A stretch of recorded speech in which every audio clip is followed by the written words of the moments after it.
ஆரிய அடிவருடிகளும் திராவிட கோட்டையும். தந்தை பெரியார் திராவிடர் கழகத்தின் சிறப்பு மாநாடு. எழுச்சி தமிழர் திருமா, பேராசிரியர் ஜவாஹிருல்லா, தோழர் கோவை ராமகிருஷ்ணன், தோழர் அதியமான், தோழர் அருள்மொழி உள்ளிட்ட பல்வேறு அரசியல் கட்சிகள் மற்றும் அமைப்புகளைச் சேர்ந்த தலைவர்கள் கலந்து கொள்கிறார்கள். சென்னை டி நகரில் உள்ள சர்பிட்டி தியாகராயர் அரங்கத்தில் வருகிற ஜனவரி 23 பிற்பகல் 3 மணிக்கு அனைவரும் வருக, அனுமதி இலவசம்.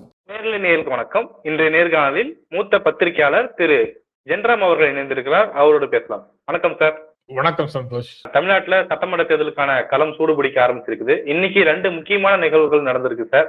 அதிமுக கூட்டணி, அதாவது என்டிஏ கூட்டணியில டிடிவி தினகரன் அவர்கள் மீண்டும் இணைஞ்சிருக்கிறாரு. இன்னொரு பக்கம் பார்க்கும்போது அதிமுகவுடைய தூணாக இருந்த ஜெயலலிதாவுடைய நம்பிக்கைக்குரியவராக கருதப்பட்ட வைத்திலிங்கம் அவர்கள் ஓபிஎஸ் அணியில் இருந்தாரு. அதிருப்தியின் காரணமாக இப்போ திமுக இணைவதா அறிவிச்சிருக்காரு.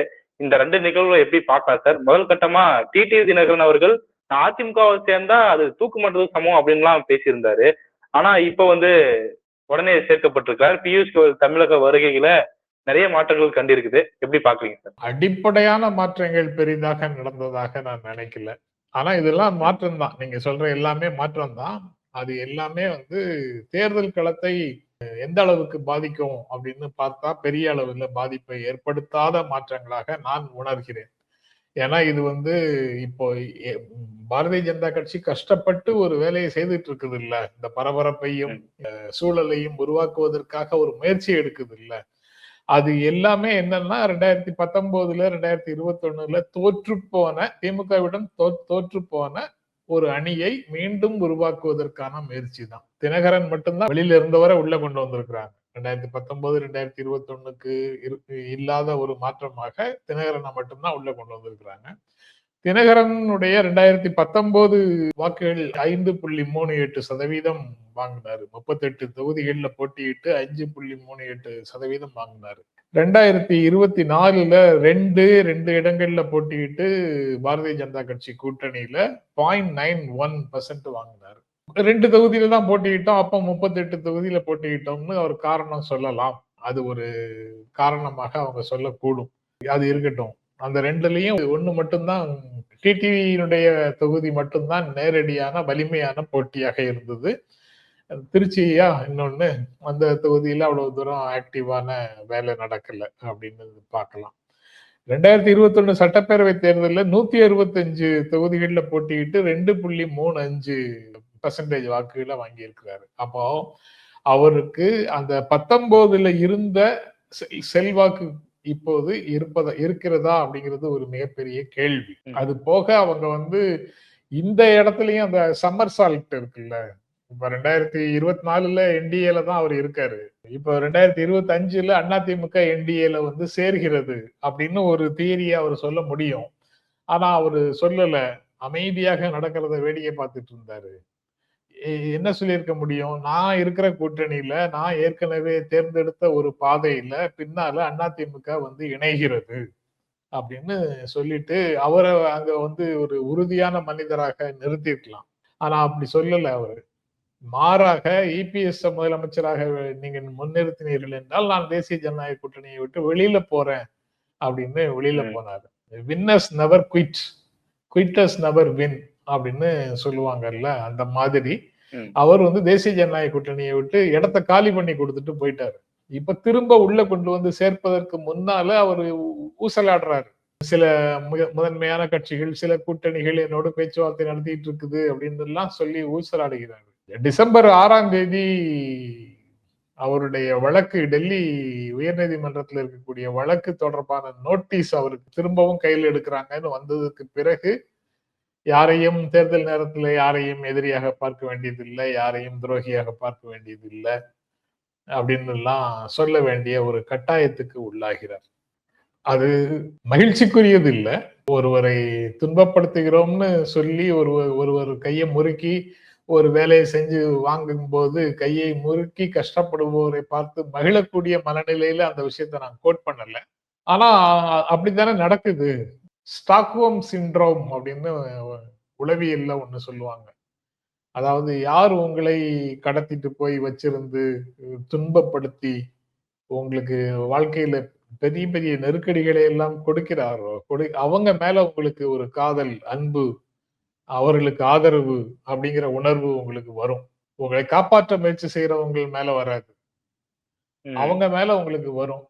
இந்த தினகரனுக்கு இவ்வளவு பிரச்சனை ஏன் வருது? அந்த குடும்பத்திற்கு வி.கே. சசிகலான்னு ஜெயலலிதாங்கிற ஒரு பிம்பத்திற்கு பின்னால நிழல் அதிகாரமாக தமிழ்நாட்டையே ஆண்டு கொண்டிருந்த இந்த குடும்பத்திற்கு இவ்வளவு சிக்கல்களும் எங்கிருந்து தொடங்குது, எங்கிருந்து வருது, யார் காரணம்? அப்படி வரிசையாக நீங்க கேள்விகளை எடுத்துட்டு போனீங்கன்னா எல்லாத்துக்கும் பாரதிய ஜனதா கட்சி தான் காரணம்னு அவங்களே பதில் சொல்லுவாங்க. கடைசியாக சூர்யா சேவியர் ஒரு கேள்வி கேட்கிறாரு. சரி, அப்ப தேர்தல்ல யாரை எதிர்க்கணும் அப்படின்னா அதுக்கு மட்டும் திமுக அப்படின்னு சொல்ல வேண்டிய நிலைமையில இருக்குது. தினகரன் ஆர்கே நகர் தேர்தல்களாக இருந்தாலும் சரி, ஜெயலலிதா மரணத்தில் மர்மம் அப்படின்னு கேள்வி எழுப்பி ஓபிஎஸ் தர்ம யுத்தம் நடத்திய காலமாக இருந்தாலும் சரி, அதற்கு பிறகு சசிகலாவையும் தினகரனையும் அந்த குடும்பத்தையும் அதிமுகவில் இருந்து முழுமையாக துண்டிப்பதற்காக செயற்கையாக ஓபிஎஸ் இபிஎஸ் இணைப்பை ஏற்படுத்தி கொடுத்ததாக இருந்தாலும் சரி, ஒருங்கிணைப்பாளர், இணை ஒருங்கிணைப்பாளர், முதலமைச்சர், துணை முதலமைச்சர்ங்கிற ஏற்பாடுகளை, தீர்வுகளை முன்வைத்து ஒட்டாத இரண்டு துருவங்களை ஒட்ட வைத்தது எல்லாமே பாரதிய ஜனதா கட்சி தான். அதற்கு பிறகும் கூட பல்வேறு விஷயங்கள்ல அவங்க என்னென்ன ஸ்டெப் எடுத்தாங்கிறத பார்க்க முடியும்.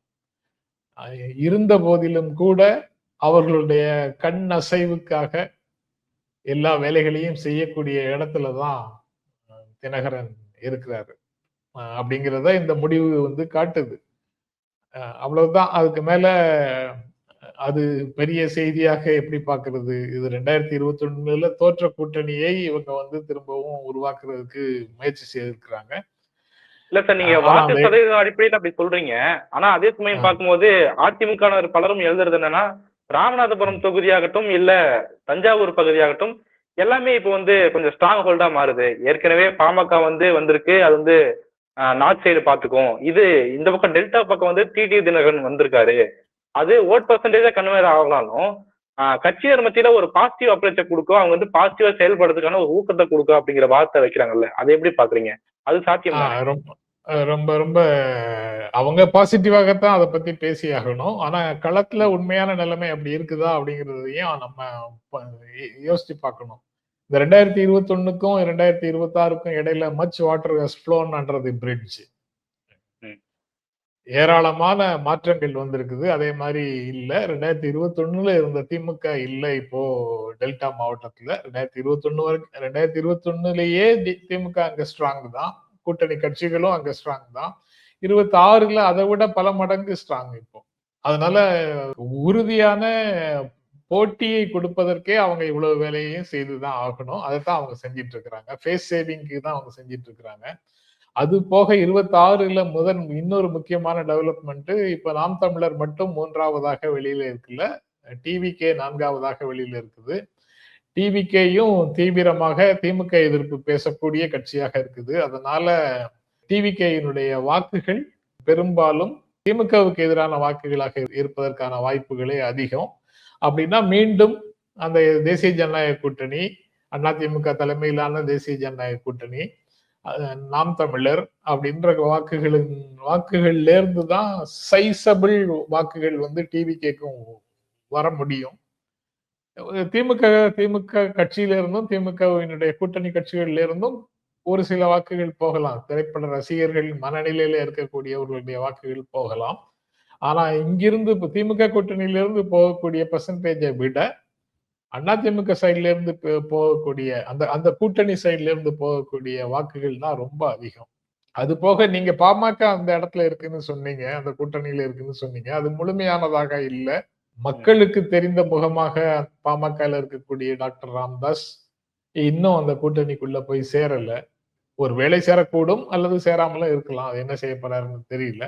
அந்த நிலைமை இருக்குது. ஆனா இதுக்கு இந்த நொடி வரைக்கும் நீங்க என்னதான் பல ஊடகங்கள்ல திமுக கூட்டணியில உரசல், குழப்பம், பிரிவு எல்லாம் வரப்போகுதுன்னு எல்லாம் சொல்லிக் கொண்டிருந்தாலும் இந்த நொடி வரைக்கும் திமுக கூட்டணி உறுதியாக இருக்குது. அதனால இன்று நாளைக்கு தேர்தல் நடந்தாலும் திமுக கூட்டணிக்கு தான் மிகப்பெரிய அளவுல அட்வான்டேஜ் இருக்கிறதாக நான் நினைக்கிறேன்.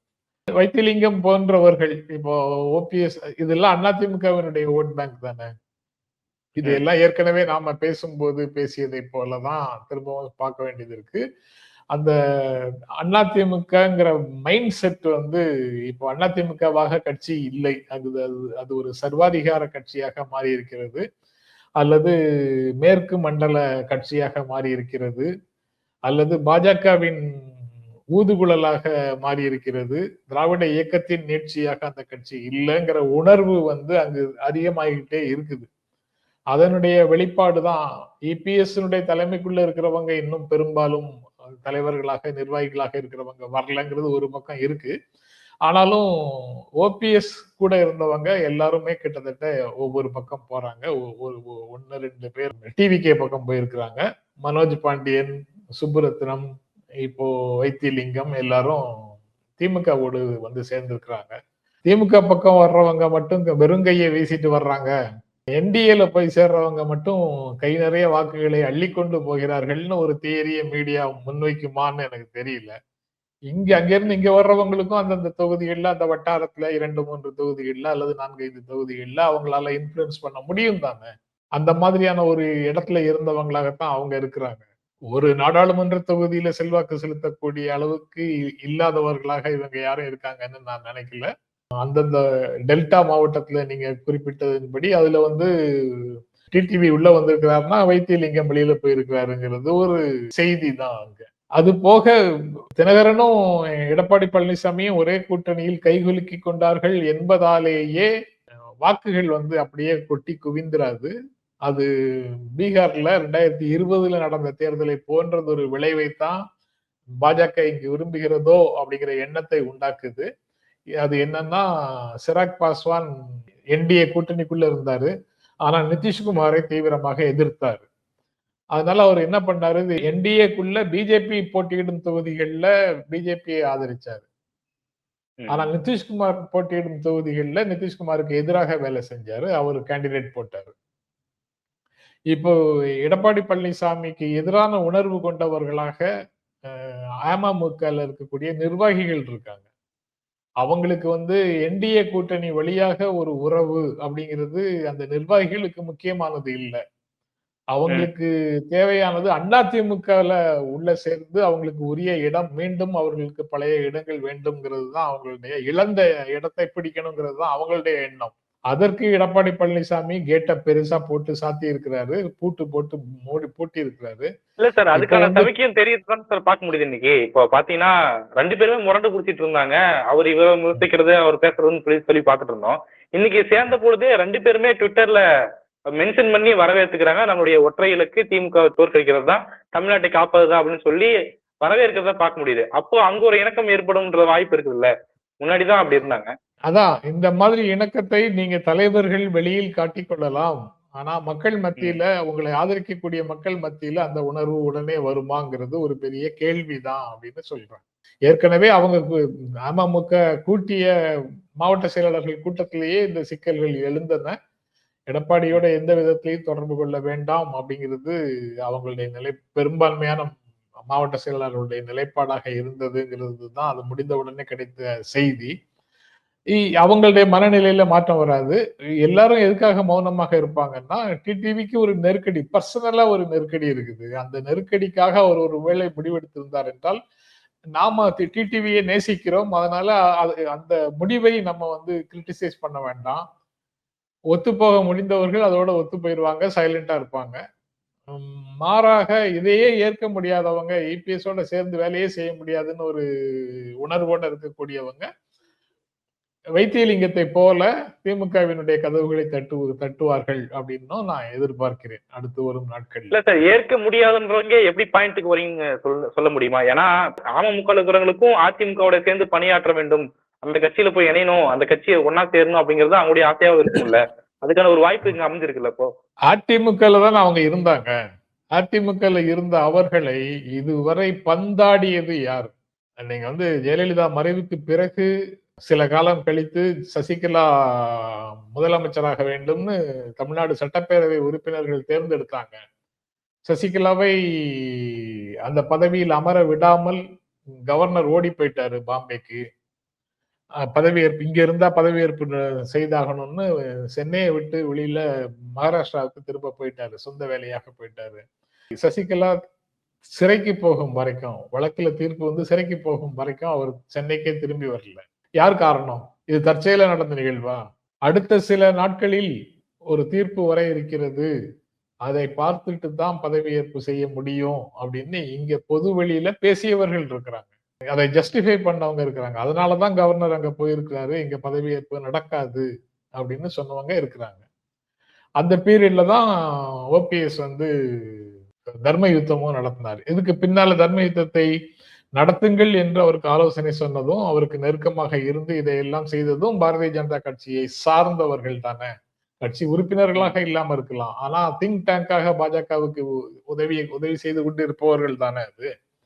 ஆக இப்படி அதுல தொடங்கி இப்போது வரைக்கும் நடக்கக்கூடிய அனைத்து அதிமுக விவகாரங்களுக்கும் பாரதிய ஜனதா கட்சியே காரணமாக இருக்கும்போது, இந்த கேடர்ஸ் அமமுக கேடர்ஸ் எப்படி பாஜகவோட சேர்ந்து வேலை செய்ய முடியும்? அது ஒரு பெரிய பெரிய பிரச்சனை தான். நீங்க எல்லாரும் என்ன நினைச்சாலும் சரி, நான் அவங்கள விட்டுட்டு உடனடியாக பிரிய முடியாதுயா, அங்க போய் சேர்ந்துதான் ஆகணும்.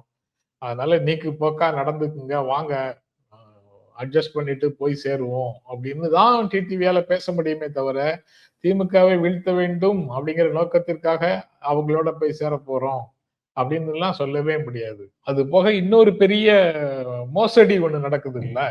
அதிமுக தனித்து ஆட்சி அமைக்கும் அப்படின்னு அதிமுக சொல்லுது. நீங்க சேர்ந்து வேலை செய்வாங்க, அவங்க 2 பேரும் ஒருத்தருக்கு ஒருத்தர் வரவேற்று ட்விட்டர்ல அன்பை பரிமாறிக்கொள்கிறார்கள்னு சொல்றீங்க. அமமுக ஆட்சி மாற்றம் ஏற்படும் 2026 தேர்தலுக்கு பிறகு அடுத்து வர இருக்கும் கூட்டணி ஆட்சியில் அமமுக இடம்பெறும்னு தானே இப்ப கூட சொல்றாரு டிடிவி. அதிமுக தனித்து பெரும்பான்மை பெறும், ஆட்சி அமைக்கும் அப்படின்னு தான் அதிமுக சொல்லுது. கூட்டணியில் வெற்றி பெற்றாலும் ஆட்சியில தனித்த ஆட்சியா கூட்டணி ஆட்சியா என்பதை தேர்தலுக்கு பிறகு பார்த்துக் கொள்ளலாம்னு பாஜக வந்து தினகரனோட ஒரு டீல் பேசியிருக்கிறாங்களோ என்னவோ தெரியல. அப்படின்னா அதெல்லாம் வந்து தேர்தலுக்குள்ள என்ன விளைவுகளை ஏற்படுத்தும்? கூட்டணி ஆட்சியை தமிழ்நாட்டு மக்கள் விரும்ப மாட்டார்கள், அதனால தேர்தல் வரைக்கும் தனித்த ஆட்சின்னு நாங்க சொல்லிட்டே இருப்போம் அப்படின்னு தமிழ்நாட்டு மக்களை அதிமுக ஏமாற்றுகிறதா அப்படிங்கிறது ஒரு கேள்வி. ஏமாற்றுகிறதாங்கிறது ஒரு கேள்வி. அல்லது அதிமுகவோட பாஜக வந்து தனித்து ஆட்சிங்கிறத ஏற்றுக்கொண்டார்கள். ஆனா தனித்து ஆட்சின்னா இபிஎஸ் சிஎம் ஆக்குறதுக்கும் அதிமுக அமைச்சர்கள் ஆவதற்கும் நம்ம போய் ஏன் வேலை செய்யணும்னு டிடிவி ஆதரவாளர்கள் அந்த அமமுக கட்சியினர் கேட்டக்கூடாதுங்கிறதுக்காக, தன் சொந்த கட்சியினரை ஏமாற்றுவதற்காக ஆட்சி மாற்றம் ஏற்படும், அதுல நாங்கள் போய் நாமும் பங்கேற்போம்னு அவர் கட்சியினரை ஏமாற்றுகிறாரா அப்படிங்கிற கேள்வி வருது. 2 பேர்ல யாரோ ஒருவர் வந்து தவறாக வழி நடத்துகிறார், ஏமாற்றுகிறார், மோசடி செய்கிறார்ங்கிறது எல்லாம் கடுமையான வார்த்தைகள், அதெல்லாம் சொல்ல வேண்டாம், விட்டுருங்க. தவறாக வழி நடத்துகிறார்கள். அதிமுக மக்களை தவறாக வழி நடத்துகிறது, அல்லது டிடிவி தன்னுடைய கட்சியினரை தவறாக வழி நடத்துகிறார்கள். பாஜக 2 பேரையுமே தவறாக வழி நடத்துகிறது அப்படின்னு சொல்லலாம். டீலே வந்து வெளிப்படையான டீலாக இல்லை. அவங்களுக்கு வேண்டியவங்க அவங்களோட சேர்வாங்க, இவங்களுக்கு வேண்டியவங்க இவங்களோட சேர்வாங்க, 2 பேரும் சேர்ந்து ஒரு கூட்டணி அமைப்போம் அப்படிங்கிற டீலே வந்து பல ரகசியங்களை உள்ளடக்கியதாக இருக்கக்கூடும் அப்படிங்கிறது தான் மக்களுடைய சந்தேகமாக இருக்கும். அது ஒரு டாக் ஷோனா விட்டுட்டாங்கன்னா அது வந்து மக்கள் மத்தியில சந்தேகத்தை ஏற்படுத்திட்டே இருக்கும். சந்தேகத்தை ஏற்படுத்திக்கிட்டே இருக்கும். வைத்திலிங்கம் இணைப்பை பத்தி பேசும்போது சார், அவர் வந்து பிரஸ் மீட் என்ன சொல்றாருன்னா, ஓபிஎஸ் அவர்கள் கூட்டணி விஷயத்துல தாமதப்படுத்துறாரு, அதனால நான் அதிர்ச்சி ஆகிட்டேன், அதனால போய் திமுக சேர போறேன் அப்படின்னு சொல்றாரு. இப்போ தேர்தலை மனசில் கொண்டு தேர்தல் காலத்தில் இப்ப வந்து கட்சியில் சேர்பவர்கள் கட்சிக்காக உழைப்பார்களா அப்படிங்கிற கேள்வி ஒரு பக்கம் முன்வைக்கிறாங்க. இன்னொரு பக்கம் பார்க்கும்போது அண்ணா தோற்றுவித்த திமுக தாய் கழகத்துக்கு தான் வந்து சேர்ந்திருக்க அப்படிங்கிற விஷயத்தையும் அவர் சொல்றாரு. இந்த டைனமிக்ஸ திமுக தலைமை எப்படி அணுகுன்னு பாக்குறீங்க சார்? இந்த ஓராண்டு காலமாக, அதாவது ஓராண்டு ஆகல, ஒரு 10 மாதம் காலமாக சொல்லலாமா, 10 மாத காலமாக அதிமுக பாரதிய ஜனதா கட்சி கூட்டணி என்று அமித்ஷா இங்கு சென்னைக்கு வந்து எடப்பாடி பழனிசாமியை அருகில் வைத்துக் கொண்டு அவராக அறிவிப்பை வெளியிட்ட நேரத்தில் இருந்து அதற்கு பிறகு அதிமுகவும் பாஜகவும் நடந்து கொள்ளும் முறை அது வந்து பலருக்கு அதிருப்தியை கொடுத்திருக்குது. அவங்களுக்கு அதிமுகல நேற்று இருந்தவர்கள் இன்று இல்லாதவர்கள் அவங்களுக்கு எல்லாம் வந்து இந்த டெவலப்மெண்ட்டை அவங்களால ஏற்றுக்கொள்ள முடியல. பாரதிய ஜனதா கட்சியை நம்பி தர்ம யுத்தத்திலிருந்து எல்லா விஷயங்களையும் செய்தவர் ஓபிஎஸ். இன்னும் அவருக்கு திசை தெரியல. அவர் எந்த திசைக்கு போறாருங்கிறது எதுவுமே தெரியாதவர்கள் கூட அவரை பார்த்து எள்ளி நகையாடக்கூடிய நிலையை கொண்டு தற்காலிகமாகவா கூட இருக்கலாம். இனிமேல் அவருக்கு திசை தெரியுமாக இருக்கலாம். ஆனா அவரை அப்படிலாம் பேசக்கூடிய அளவுக்கு ஒரு சூழலை அரசியல் கொண்டு வந்து விட்டுருக்குது. இதுக்கு யார் காரணம்? எல்லாருக்குமே தலைமையில இருக்கக்கூடியவங்களுக்கு தனிப்பட்ட முறையில வேறு நெருக்கடிகள் இருக்கலாம். அதற்காக அவங்க அனைத்து அவமானங்களையும், அனைத்து புறக்கணிப்புகளையும் பொறுத்து கொண்டு போகலாம்.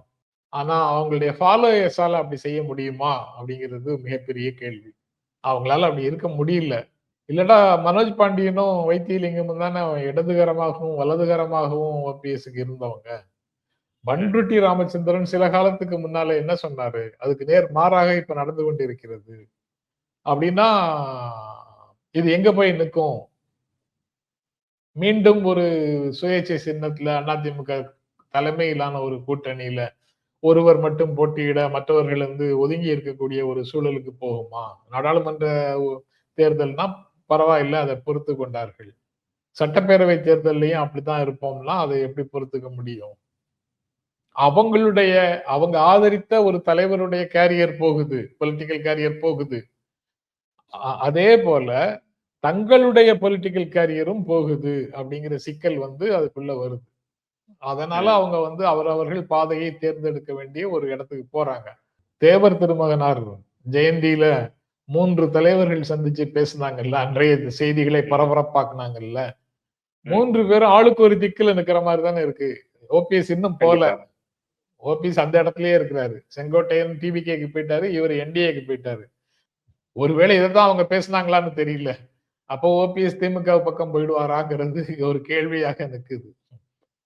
ஆனா அவர் பாஜகவினுடைய வழிகாட்டுதலை தான் இன்னும் எதிர்பார்த்துட்டு இருக்கிறாருன்னா என்ன செய்ய போறாருங்கிறத பார்க்கலாம். பிஜேபியிலேயே போய் சேரலாம். அப்போ இபிஎஸ் குறை சொல்ல முடியாது. இபிஎஸ்க்கு சிக்கல் அவர் அதிமுகவை உரிமை இருக்குதுன்னு கிளைம் பண்றதுதான் அவருக்கு சிக்கல். அது இல்லாம வேற எது செய்தாலும் அவங்க ஒருவேளை இபிஎஸ் இப்போது இருக்கிற மனநிலையில ஏற்றுக்கொள்ளலாம் அப்படின்னு நினைக்கிறேன். Right sir. பல்வேறு முக்கியமான விஷயங்களை பார்த்துட்டீங்க சார். அதே சமயம் பார்க்கும்போது தேமுதிக இப்போ என்ன நிலைப்பாட்டு இருக்காங்க அப்படிங்கிற ஒரு கேள்வியும் இருக்குது. இந்த வரைக்குமே யாரும் என் கூட பேசக்கூட கிடையாது அப்படிங்கிற விஷயத்தையும் அவங்க சொல்றாங்க. அவங்களுடைய விஷயங்கள் நம்ம பின்னாடி பேசலாம் சார். பல்வேறு முக்கியமான விஷயங்களை பார்த்துட்டீங்க. மிக்க நன்றி சார். ரொம்ப நன்றி சந்தோஷ்.